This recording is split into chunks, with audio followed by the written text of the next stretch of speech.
Rewind a few months and the first half of 2020 looked set to be the most exciting release window ever, but a new year and 8 major delays later and things have changed drastically. But within chaos lies opportunity, specifically for small or independent developers whose releases were previously in danger of being ignored or lost to AAA hype, to establish their games as unique and worthwhile replacements for frustrated gamers left in the lurch. So, has the small team of Typhoon Studios made the most of this opportunity? Yes, for the most part.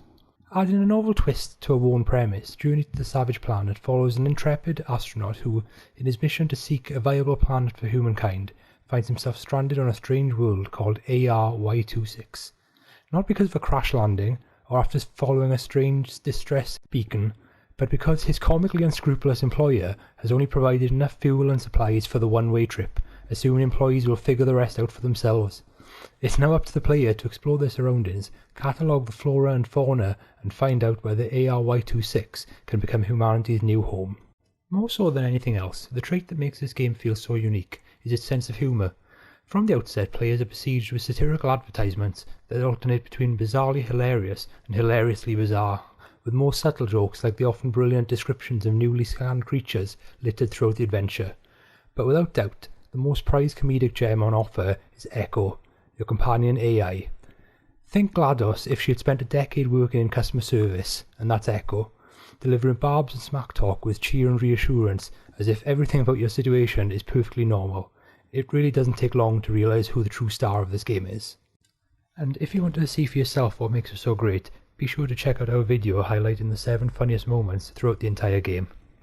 After the initial introduction, the storybook takes a backseat as the player is let loose in this manic, colourful playground, and exploration becomes king. Players travel the planet either alone or in online co-op, in a game that mixes first-person shooting, platforming, and resource collecting, and quickly gives players the chance to venture off the beaten path and ransack a variety of diverse environments. This is one of the title's biggest strengths, the sense of wonder and mystery surrounding not only the strange imaginative creatures and unfamiliar scenery around you, but also what may be hiding just around the corner. It's the perfect game to wind down with after a long day when you don't want to follow a grand story, but just want to lose yourself in a lush, vibrant world, discover alien treasure in a hidden cave, or backhand a pufferbird so hard that it explodes into a shower of green goo. That's not to say that this game ignores those who like to follow the road well travelled. A series of primary objectives serve as the campaign, but is more accurately a 7 to 8 hour guided tour through each of the world's biomes.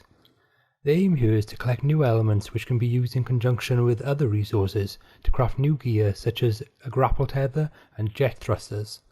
Many optional paths and secrets will not be fully explorable without obtaining this new gear, meaning the completion of the primary objectives is necessary to get the most out of this world. Aside from the gear previously mentioned, you can also use the skill tree to craft weapons and equipment upgrades, but in order to unlock higher level upgrades, you must first raise your explorer level.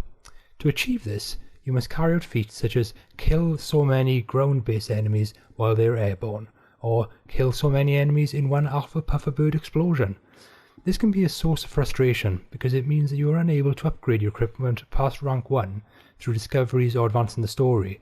Rather, you need to orchestrate a series of unlikely and sometimes infuriating actions that feel more well suited for a quirky bronze trophy than player progression.